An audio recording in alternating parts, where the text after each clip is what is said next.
가나안 땅 그 특징과 특권에 대한 제목으로 함께 말씀을 나누고자 합니다. 요단강을 건너간다는 것은 일반적으로 죽음을 보편적으로 말하잖아요. 우리가 장례식에도 며칠 후 요단강 건너가서 만나자 이런 찬양으로 헤어짐에 대한 요단강을 건너가서 그 위에 만날 천국을 소망하면서 그런 찬양을 부릅니다. 근데 분명한 것은 요단강을 건너가서 이스라엘 백성들이 들어가는 그 가나안 땅, 이 가나안 땅은 그냥 평안한 땅이 아닙니다. 그곳에 거주하는 일곱 족속들과 들어가서 싸워야 될 땅이 가나안 땅입니다. 가나안 땅에서는 이스라엘 백성들이 승리도 있었지만 패배도 역시 있었습니다. 그래서 우리는 가나안 땅을 천국으로 동일시한다는 것은 무리이기도 합니다.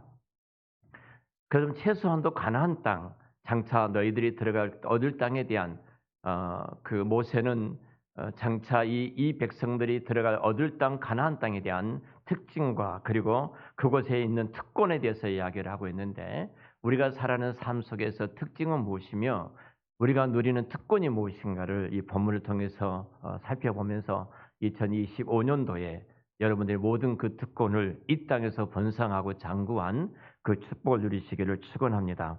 자, 먼저 우리가 애굽 땅을 생각해야 되는데요. 애굽 땅과 비교하고 있기 때문에 애굽은 영적으로 신약에 이르기까지 죄의 노예된 상태를 가리켜서 말을 합니다. 그러니까 마귀와 죄로부터서 노예된 불신앙 가운데 있었던 시절을 상징하죠. 그리스도 밖에 있었던 사람들, 예수를 알지 못하고 어둠 가운데 있었던 사람들을 이야기를 합니다. 그리고 출애굽을 통해서 그 유월절 어린 양에 대한 문설주에 발라졌던 그 피를 통해서 죽음의 사자가 넘어감으로 이스라엘 백성들이 구원을 받고 그곳으로부터 나오게 되죠. 이것은 우리가 잘 아는 것처럼 신약의 예수 그리스도께서 십자가에서 죽으시고 우리 죄를 위해서 죽으심으로 말미암아 죄와 사망의 노예가 됐던 우리들을 그곳으로부터 해방해서 구원하여 하나님의 자녀로 삼아 주셨던 그 은혜를 우리가 누리게 되는 것을 말씀을 하고 있습니다. 그래서 이스라엘 백성은 출애굽해서 광야에 나왔는데요. 광야의 생활은 우리가 잘 아는 것처럼 40년 동안 이 백성은 구원을 받았지만 아직까지는 구원에 대한 분명한 확신을 갖지 못하고 불신앙과 여러 가지 많은 의심과 혼란들, 그리고 두려움과 불만과 불평을 어떤 이런 지배를 받는 생활을 살아왔던 것이 광야의 생활이죠. 그렇기 때문에 만약 우리 그 이스라엘 백성들이 계속해서 광야에 머물렀다면은 그들은 큰 고통과 아픔 속에 살아가는 모습이었을 겁니다. 동일하게 마찬가지입니다. 우리도 광야에 머물러 있으면 안 되고 요단강을 건너서 우리는 가나안 땅에 들어가야 합니다. 가나안 땅은 약속하신 하나님께서 그 이스라엘 백성들에게 허락하신 땅인데요. 오늘 이렇게 성경은 말을 하죠.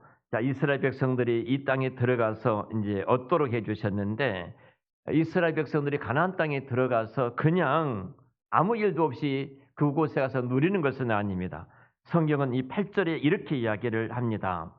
그러므로 너희는 내가 오늘 너희에게 명하는 모든 명령을 지키라. 그리하면 너희가 강성할 것이요 너희가 건너가 차지할 땅에 들어가서 그것을 차지할 것이며, 그들이 들어가서 얻어야 된다고 말합니다. 들어가서 찾아야 된다고 말합니다. 들어가서 엔터 들어가서 찾아야 된다. 자, 테이크 오버예요. 반드시 얻어야 된다는 겁니다.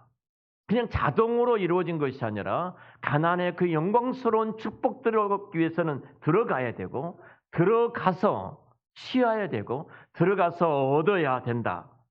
가나안 땅에 안 들어가면 안 되는 거예요. 가나안 땅에 들어가야 되고, 그 땅에 들어가서 관광을 하면서 놀다가 그 며칠 만에 나오는 것도 아닙니다. 이들이 그 땅에 들어가서 그 땅에 거주하는 고주민들을 쫓아내고 그 땅을 차지하고 정착하면서 이 백성들은 그곳에서 살아야 됩니다. 마찬가지예요. 이스라엘 백성들이 요단강을 건너가서 가나안 땅을 차지하는, 그래서 그런 역사가 있었던 것처럼 동일하게 이 땅을 살아가는 저와 여러분들도 이 가나안의 축복들, 이스라엘 백성들이 누렸던 것처럼 우리도 그 가나안의 축복을 누리는 그 한 해가 되시기를 축원합니다. 성경에 성경에 끊임없이 우리를 하기면 성령 충만함을 얻으라, 성령 충만함을 받으라, 성령 충만함을 구하라 이렇게 말씀하고 있잖아요. 그러니까 성령 충만함을 약속하셨을 뿐만 아니라 명령하신 거예요.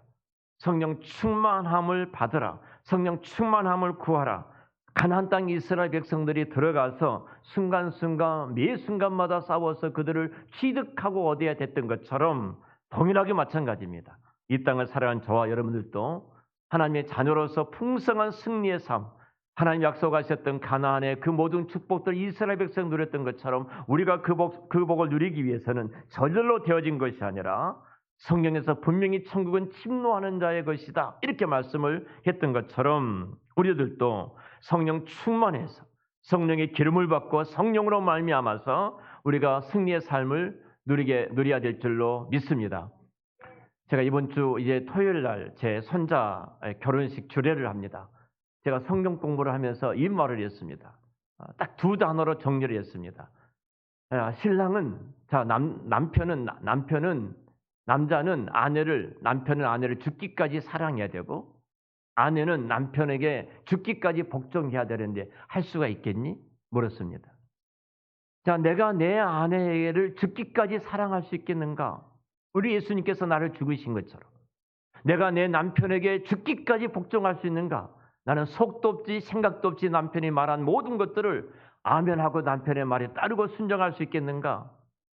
할 수가 없는 겁니다. 이건 불가능한 겁니다. 근데 하나님께서 불가능한 것을 우리에게 명령하셨을까요? 제가 제 손자하고 그런 이야기를 했습니다. 하나님의 불가능한 것을 명령하셨어요. 우리는 알 수가 없다. 이것을 너무나 잘하신 하나님께서 우리 가운데 성령을 보내주셔서 성령의 그 능력과 성령의 충만함으로만이 가능하다.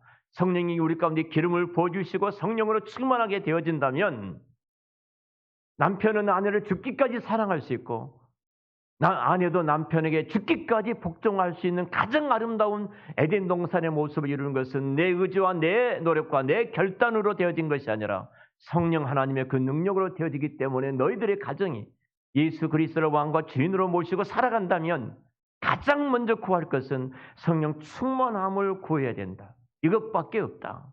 이것밖에 없다. 그렇습니다. 결국 우리는 천국이 침노한 자의 것들이 얻은 것처럼 우리가 하나님 나라를 이 땅에서 누리며 살아가기 위해서는 성령 충만한 여러분들이 되시기를 축원합니다. 성령 충만을 위해서 우리가 오늘 본문이 가나안 땅에 대한 세 가지 특징을 말을 합니다. 제가 오늘 세 가지 특징과 세 가지 특권에 대해서 말씀을 할 건데요. 먼저 성령 충만을 상징하는 이 가나안 땅, 그 불신 시절에 상징하는 애굽 땅과 세 가지 면에서 차이점을 가지고 말씀을 합니다. 첫째는 애굽 땅과 가나안 땅은 물의 공급원이 다릅니다. 물의 공급원이 달라요. 애굽은 물 공급원이 땅입니다. 우리가 잘 아는 것처럼 애굽은 거의 사막지대이고 그곳은 모래로 되어 있기 때문에 석회와 모래가 되어 있기 때문에 비가 오면 순식간에 다 사라져버린 것이 애굽 땅입니다. 애굽에서 생존할 수 있는 것은 나일강 근방에 있는 그 나일강 주변의 땅들밖에 없어요. 나일강으로 중심으로서 약 500에서 1km 정도까지 지금도 마찬가지입니다. 푸릅니다. 종려수 나무들이 자라고 푸르지만 그곳을 뛰어넘어 버리면 없어요. 유일하게 애굽이 가장 비옥한 땅은 삼각주의였던 지중해로 물이 흘러내려가는 나일강이 그 고센이라는 땅에 있습니다. 그곳이만이 이스라엘 백성들이 거주했던 그 땅이에요. 자, 이 애굽의 특징이 하나 있습니다. 애굽은 철저하게 나일강을 의지하는 사람들입니다.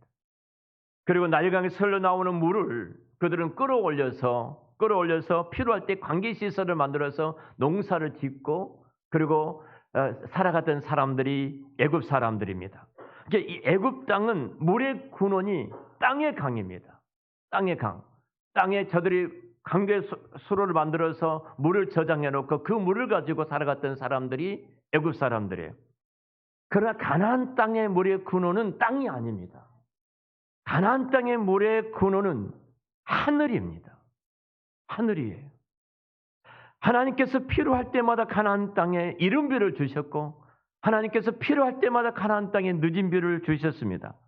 그러니까 가나안 땅에는 조수지가 필요가 없습니다. 가나안 땅에 우리가 이스라엘 땅의 특징을 잘 알지만 여러분 사해에서부터서 사해까지 갈릴리에서 그곳에 내려오는 물이 해발 마이너스 400m이기 때문에 물이 비가 오는 순간 순식간에 저장할 수가 없는 거예요. 다 빠져 흘러갈 수밖에 없는 곳이에요. 그러니까 가나안의 특징은 하나예요. 저수지가 없습니다. 물을 담아 놓을 수 있는 곳이 없습니다. 나일강 같은 곳이 없습니다. 요단강도 조그마한 그 겨울 같은 아주 조그마한 어떻게 보면은 이제 성내천 같은 그 조그마한 물이 흐르고 있는 곳이에요. 크지 않습니다. 물이 담수하는 것이 달라요. 애굽 땅에서는 그 물을 나일강이라는 그 담수를 담았지만은 가나안 땅에 물을 공급하니 땅이 아니라 하늘입니다. 저희들이 초등학교 다닐 때 선생님이 하신 말씀이 우리 강을 이렇게 막아서 댐도 만들고 저수지도 많이 만들어야 된다. 그래서 우리는 흉년을 대비해야 된다. 제가 초등학교 6학년, 중학교 때 흉년이 찾아와서 굉장히 어려운 시절을 보냈습니다.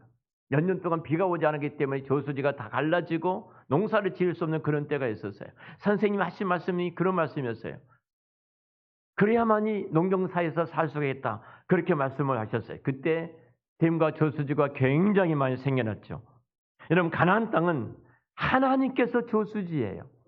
하나님께서 그 하늘이 저수지예요. 하늘이 저수지. 그러니까 가나안 땅에서는 그렇게 저수지를 만들 필요가 없습니다. 여기서 우리가 신자와 불신자, 예수를 믿는 사람과 예수를 믿지 않는 삶의 원리가 잘 드러나고 있습니다. 불신자의 삶의 공급처는 자연입니다. 자연이에요. 자연을 개조하고 이용해서 생명을 유지합니다. 그러나 신자는 다릅니다.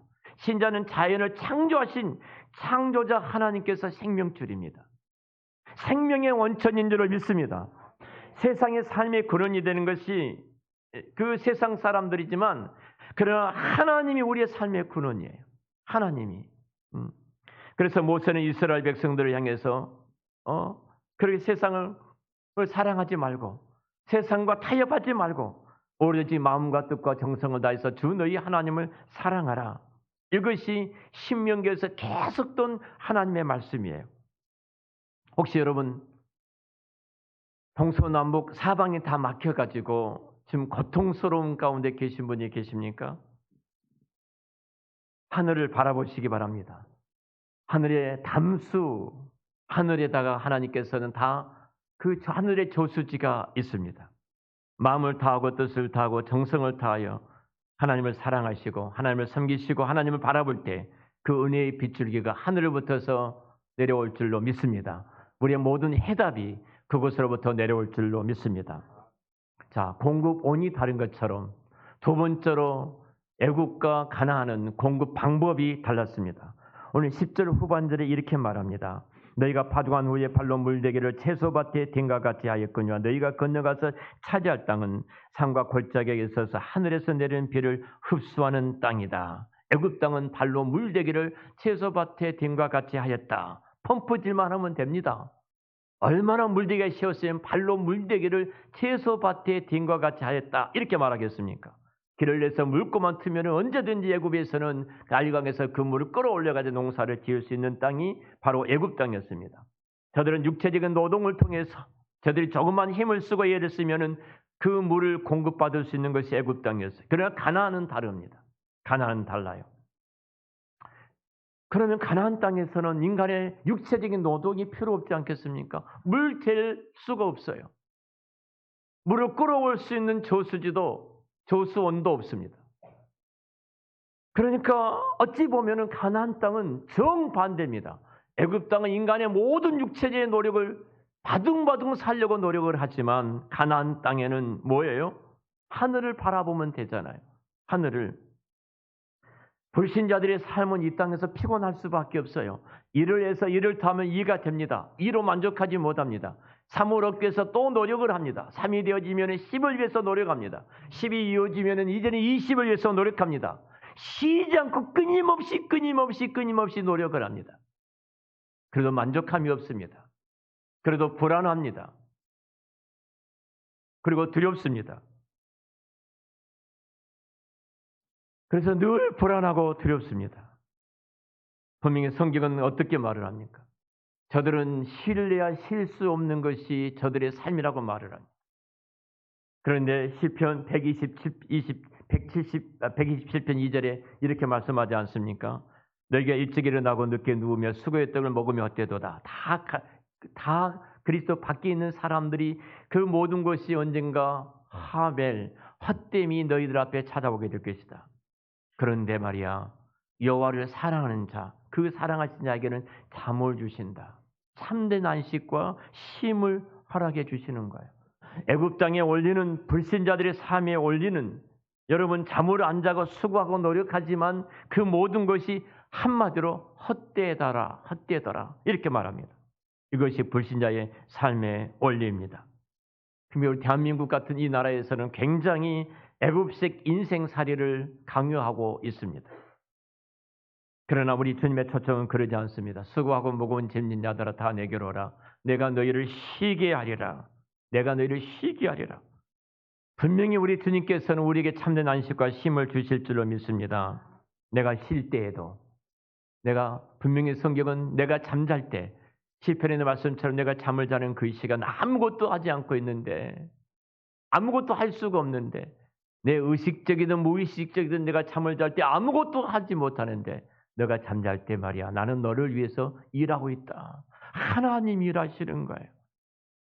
우리가 지난 1년 동안 하나님 앞에 우리 인생과 우리의 삶을 하나님의 손 위에 올려드렸습니다. 전능하신 하나님께서 우리가 올려드렸던 그것을 붙잡으시고, 하나님은 내가 잠자는 시간에도, 내가 아무것도 할 수 없는 그 시간에도, 하나님께서는 내가 쉴 때에도 하늘문을 열어서 이른 비와 늦은 비를 내려주신 줄로 믿습니다. 이것이 그리스도인들의 삶이에요. 그래서 그리스도인의 힘이 있습니다. 가나안 땅에는 힘이 있어요. 육체적인 노동이 그렇게 피곤하게 지친 삶이 애굽처럼 그런 삶이 아닙니다. 여호와께서 집을 세우지 아니하시면 세우는 자의 수고가 때문에, 여호와께서 성을 지키지 아니하시면 파수꾼의 경성함이 허사라고 말하지 않습니까? 근데 하나님께서 함께 하신 자들은 내가 잠을 준다. 힘을 허락해 주신다. 바로 가나안의 삶이 그렇습니다. 저들은 특징이 있습니다. 저들은 그 방법이 다릅니다. 하나님이 행하시기 때문에. 우리는 굴을 해놓고 10을 못한 것 때문에 세상 사람 바둥바둥 떱니다. 나는 최선을 다해서 굴을 했습니다. 10을 채우지 못했습니다. 그때 10 되는 그것을 하나님께 올려드릴 때 하나님께서 그 나머지 모든 부분을 작업해 가신 그 손길을 보는 것이 그리스도인들의 삶이에요. 우리가 하루 일 땀을 흘리고 수고하고 애를 쓰고 노력을 했습니다. 우리는 불안하지 않습니다. 내가 잠자는 시간에도 하나님께서 일하시기 때문에 모든 방법이 하나님께서 일하시기 때문에 그 시간 우리는 편안히 잠자는 것이 그리스도인의 참된 삶이고, 이것이 가나안의 삶인 줄 믿습니다. 2020 바로 5년에도 이런 힘을 얻는 한 해가 되시기를 축원합니다. 자, 오늘 그리고 11절입니다. 너희가 건너가서 차지할 땅은 산과 골짜기에 있어서 하늘에 내리는 비를 흡수하는 땅이다. 자, 아까 제가 말씀드렸던 것처럼 물의 저장 방법이 다릅니다. 애굽은 평평한 땅이라고 말씀을 드렸죠. 농사를 끌어올려서 농사를 지을 수가 있습니다. 그런데 가나안은 산과 골짜기로 되어 있기 때문에 농사를 지을 수 없는 땅입니다. 산이 있습니다. 골짜기가 있습니다. 이것은 농사 짓는 것은 불가능하다는 겁니다. 여러분, 하늘의 물이 하늘에다 하나님께서 그 물을 그 저장 창고에다 물을 저장해 놓으시지 않는다면은, 하늘의 저수지를 갖고 있지 않는다면은 천수답이라고 말을 하는데요, 농사를 지을 수가 없는 거예요. 그런데 하나님께서 필요할 때 바로 물의 저장 창고, 하늘에 있는 그 저수지를 통해서 수문이 열릴 때, 필요할 때 그 수문을 열어서 그 물을 공급해 주고 계시거든요. 이른 비가 필요할 때 그 물을 공급해 주시고, 늦은 비가 필요할 때 그 물을 공급해 주신 것이 가나안의 삶이었습니다. 여러분, 이것이 그리스도인의 삶이거든요. 우리도 답답하기도 많지, 때로는 산과 골짜기 같은 하늘이 보이지 않는 답답함 속에 있을 때도 있습니다. 그러나 분명한 것은 우리가 그때 하늘을 쳐다볼 때 하늘에서는 분명히 하나님께서 그 물의 저장 창고에 하늘의 그 저수지를 통해서 우리의 필요한 물들을 공급해 주실 줄로 믿습니다. 이것이 가나안의 삶이에요. 세상에서 이해되지 않는, 세상에서 상상도 할 수 없는 삶을 우리는 누리면서 살아가고 있거든요. 자, 그럼 우리는 오늘 본문 12절 말씀을 보면서 특권을 말씀을 드리겠습니다. 내 하나님 여호와께서 돌봐주시는 땅이라 연초부터 연말까지 내 하나님 여호와의 눈이 항상 그 위에 있느니라. 제가 돌보다 이 말을 개역 한글판에서는 공고하시는 땅, 돌보시는 땅, 파카르라는 단어를 쓰고 있는데요. 특별한 용법이라고 제가 말씀을 드린 적이 있습니다. 하나님께서 특별하게 개입하셔서 찾아오셔서 신방하셔서 하나님께서 일하실 때 이 파카르라는 단어를 쓰고 있거든요. 자, 1월 1일부터입니다. 오늘 1월 1일부터서 12월 31일까지 우리는 시간과 공간을 하나님께 살아가시고 이 하늘을 살아가셨다면 1월 1일부터 12월 31일까지 여호와의 하나님의 눈이 1초도 빼지 않고 항상 그 위에 있다고 지금 말씀하고 있는 거예요. 그 위에 있어요. 하나님의 눈이 우리 위에 있다는 사실을 한번 기억해 보십시오. 어떤 분들은 하나님의 눈이 내 위에 있다는 것 때문에 부담스러운 분도 계실지 모릅니다. 우리의 내 잘못한 모습도 다 볼 것이고 내 프라이버시가 모두 그런 것을 지켜보신다고 생각한다면 창피하기도 하고 부담스러울 수도 있을 것입니다.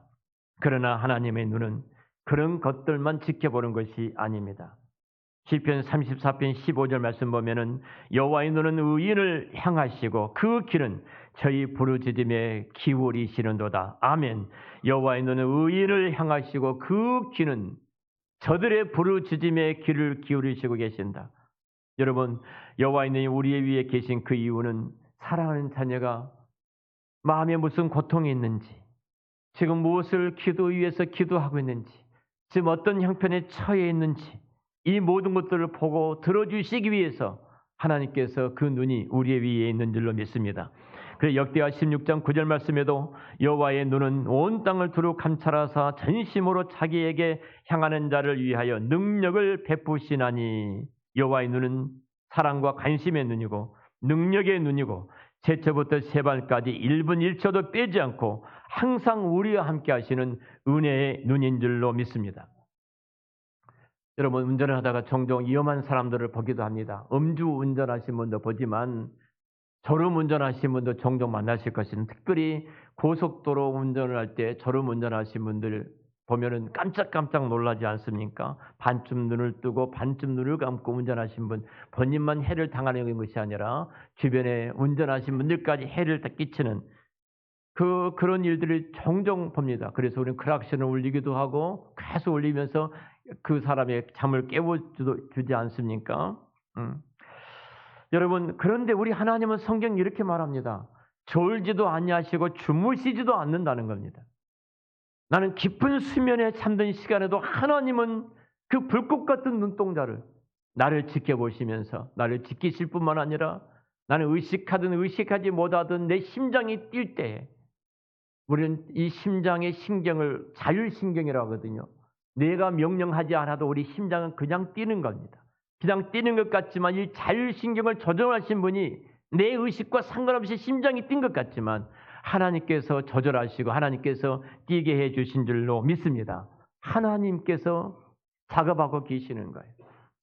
하나님께서 그 은혜를 베풀어 주고 계시는 겁니다.